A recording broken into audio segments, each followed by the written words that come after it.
Yo, Owndays collab dengan Harry Potter. Dia buat spek mata tau. Tengok. Ada 4 jenis house dekat Hogwarts. Ni kita ada, ini apa? Gryffindor. Ni Gryffindor. Spek dia macam ni sebab macam Harry Potter kot. Kan dia bulat. Lepas tu yang ni Slytherin. So kalau Slytherin dia style petak macam ni. Oh ni Slytherin Lepas tu kita ada Ravenclaw. Weh, dia punya casing ni cantik ah.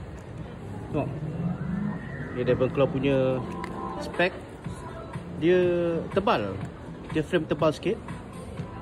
Dan last sekali Hufflepuff warna kuning. Ni dia punya spek dia. Oh.